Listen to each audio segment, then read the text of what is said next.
Are you Jewish? Are you Jewish? Are you Jewish? Are you Jewish?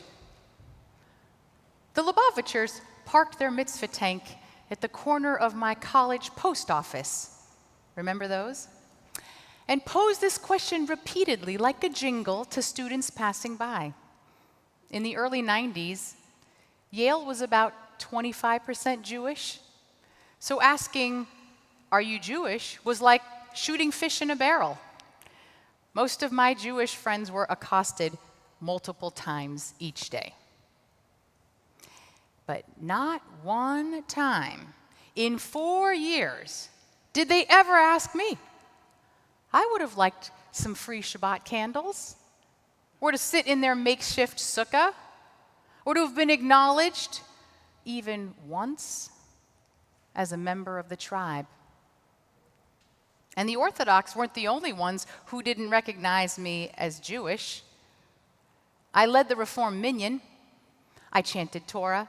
I read the entire liturgy in Hebrew, all while wearing a tallis. But inevitably, someone would come up afterward and ask, "Are you Jewish?"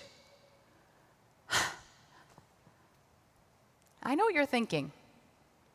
But Rabbi, surely you understand there's a Jewish look, and you don't exactly have it. Jews are a people with Jewish last names, Jewish features. We even have our own genetic diseases. Yes, I did understand what the Jewish community was telling me.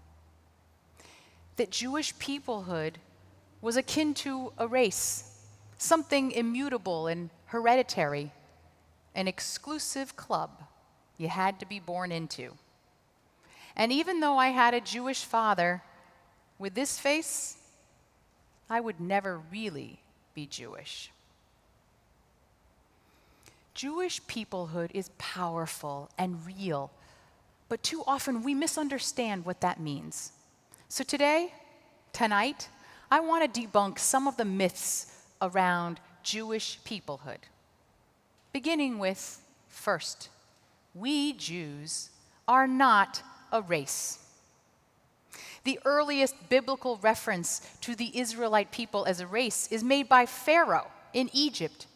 He used it to justify our enslavement and to kill our firstborn. He stoked racist fear that the Israelites would grow to outnumber Egyptians and rise up against them.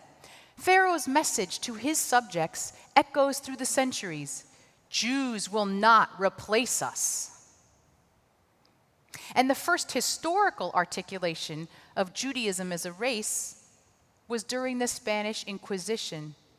And even those Jews who converted to Christianity were still considered to have polluted, impure Jewish bloodlines. And later, in an effort to dehumanize Jews, the Nazis used pseudoscience to claim that Jews had identifiable racial features and a genetic propensity towards certain behaviors and beliefs.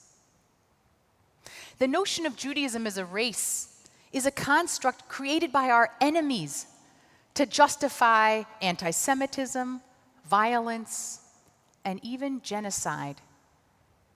And yet, we Jews still cling to this idea of race, that there's a genetic blueprint, a look that makes us what we are. But that's another myth. Jewish peoplehood is not about a pure Jewish bloodline or survival of one strand of DNA. We Jews have never been just one color or one cluster of chromosomes. When the Torah first calls us a people coming out of Egypt, we are described as an Erev Rav, a mixed multitude. And when we were exiled from Jerusalem over 2,000 years ago, we spread out to every imaginable corner of the world. Jews went to India and Yemen, Russia, China, and Ethiopia. The majority of Jews in Israel today are not Ashkenazi, but Jews of color from Middle Eastern, African, and Asian countries. And in America, while many think of Jews as white people, even that assumption is outdated. In 2019, the first Jewish population study to measure Jews of color in America found that Jews of color represent at least 12 to 15% of American Jews, and it's only growing. That's a stunning statistic. It's about 1 in every 7 Jews.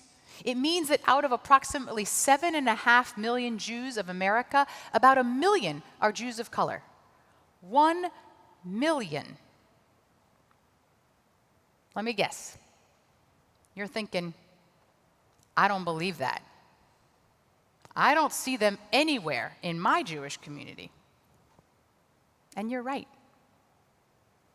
On this Yom Kippur, we should do some soul searching and ask why that is.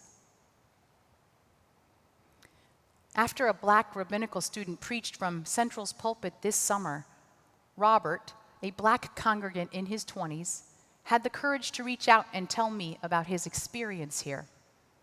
He said that the first time he walked into Central, a security guard trailed him inside and watched him suspiciously. He almost didn't return after that. But he did. And while he loved coming to Shabbat services, back when you could actually, come to services, he said he faced questions from congregants every single week. What neighborhood are you from?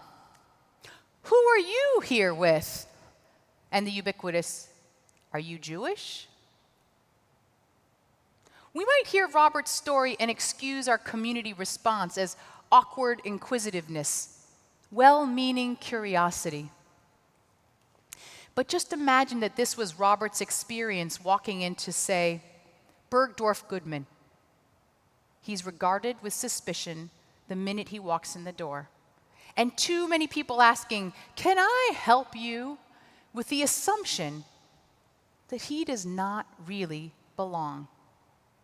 Now, we would clearly see that as racism. But we don't see this behavior as racist when we do the exact same thing to him in synagogue, based on the color of his skin. I don't think it's overt racism that prompts a congregant to ask an Asian mother in our lobby if she is the babysitter, or to ask a black congregant to take their drink order at a bar mitzvah reception. But the impact of this is undeniable. Jews of color experience racism in our community. Now, if you look Jewish, you've never been asked these questions. They only get asked of strangers. And because Jews of color hear these questions every time we walk into a Jewish community, that's exactly how we feel. Like a perpetual stranger. It's exhausting. We are in the midst of a national discussion about race and racism in America that is long overdue. On this holiest day of atonement, there may be no more important accounting we each need to make than to examine our own racial assumptions and prejudices. The Jewish community needs to see the fight against racism in our country as our fight. But tonight, I focus on racism within our own Jewish community. Because as a rabbi, I have to clean my house first. And as one who thinks about Jewish survival far too much, I know if we don't fundamentally rethink our tribal, racial notion of Jewish peoplehood, we are sunk. The demographic trends are inevitable. We will lose future generations of Jews and their children and be the poorer for it. I remember a meeting with an interfaith couple before their wedding. The bride was a Southern-born Protestant who grew up going to church every Sunday. She was intrigued by Judaism and open to conversion. She asked her fiancé, "What does being Jewish mean to you?" He replied, "I'm not that religious. Judaism is more my culture and identity. It's the feeling that I can walk into a party and just pick out the Jews in the room." She looked at him, and so did his Asian rabbi. "So would you pick us out in the room?" I asked. That couple got married, but she never converted. Letting go of the idea of a Jewish race is difficult because there's a real comfort in expecting that we can pick out our own. And there's pride in feeling that there's something inherited, even divinely ordained, about Jewish chosenness. But making our identity a tribal race is not only exclusive, it's dangerous. Because, and here I want to debunk one final myth, race is not scientific. Geneticists and anthropologists agree that race is a man-made invention with no real basis in science or biology. Further, anthropologist Ashley Montagu writes, "The idea of race was the deliberate creation of an exploiting class seeking to maintain and defend its privileges." Or as Ta-Nehisi Coates bluntly says, "Race is the child of racism, not the father." Now, this idea is brilliantly fleshed out in Isabel Wilkerson's groundbreaking new book, Caste. She convincingly shows how race has been manipulated to create hierarchies of human value, to assert the supremacy of one race over another. Whether it was blacks in America, untouchables in India, or Jews in Nazi Germany. The pillars of caste systems were remarkably similar across time and geography. For example, did you know that when Hitler created his caste system in order to exterminate the so-called Jewish race, the Third Reich actually studied America's race laws for ideas? Yale law professor James Whitman wrote that in the 1930s, the United States was, quote, "the leading racist jurisdiction in the world."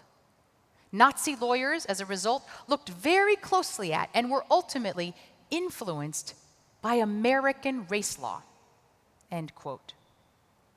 In particular, Nazis admired the Jim Crow era laws that discriminated and segregated Black Americans from white Americans. They adopted America's anti-miscegenation laws prohibiting interracial marriage also. But banning Jewish and Aryan marriages posed a special problem for the Nazis because at the time, intermarriage rates were already over 60%. And with interracial children, it was hard to define who was Jewish and who was not. So the Nazis again borrowed from the American obsession with categorizing race by fractions of perceived ancestry. In 1890, the United States Census included racial categories for those who were a quarter Black, a quadroon, or even an eighth Black, octoroon. You could be 1/16 Black with a drop of Negro blood, and you were considered Black. As I said, race is not scientific. Germany's Nuremberg laws ultimately defined a Jew as anyone with at least one Jewish grandparent, regardless of religious practice. For the Nazis, even conversion to Christianity couldn't overcome Jewish ancestry. Through these laws, the Nazis established a caste system that put Jews at the very bottom, as Untermenschen, subhuman.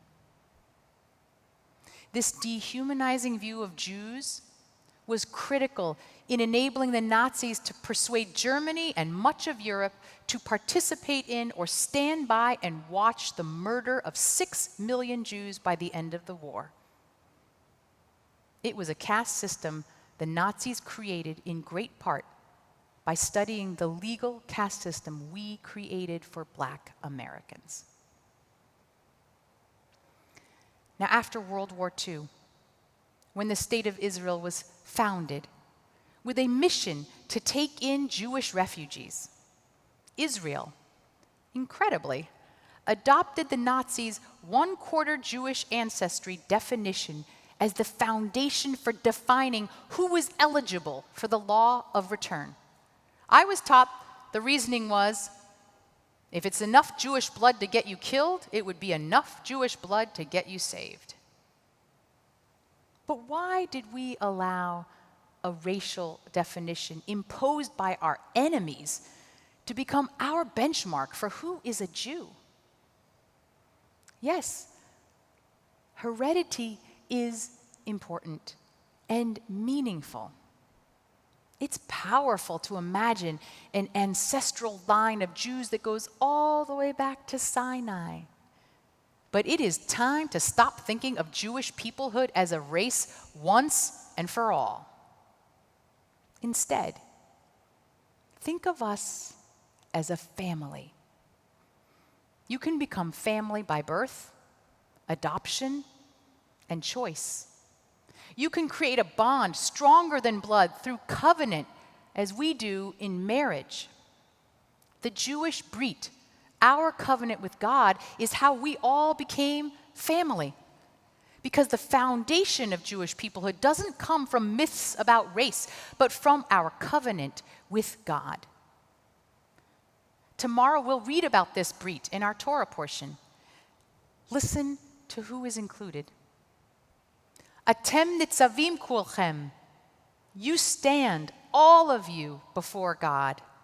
Leaders and laborers, grown-ups and children, the stranger and convert, into this sworn covenant I make with you today.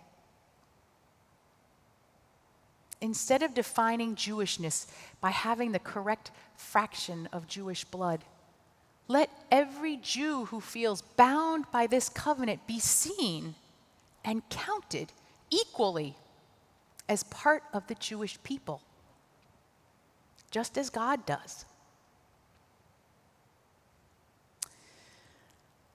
A few years ago, I was walking on the Upper West Side on Broadway, and there was a mitzvah tank parked on the corner. I saw a boy, not yet bar mitzvah age, in a black hat and suit. But as I hurried past, he stepped right in front of me, looked me straight in the eye, and asked, "Are you Jewish?" I stopped in my tracks. He was seriously asking me. I had to hold myself back from my enormous urge to embrace the boy. "Yes," I said excitedly. "Yes, I am Jewish. Thank you very much." The young boy, confused by my passionate response, shrugged his shoulders and offered me a box of candles. "Happy Hanukkah," he said, and walked away. The boy thought nothing of it, but I've replayed that moment many times since. It was my Hanukkah miracle. He gave me a taste of a Jewish peoplehood that was beyond race, where the color of my skin, the shape of my features, were no longer the markers of my belonging or authenticity. In that young Chassid's question was a revolutionary assumption, one that could truly change the world. That he could see me and imagine me as part of the same family.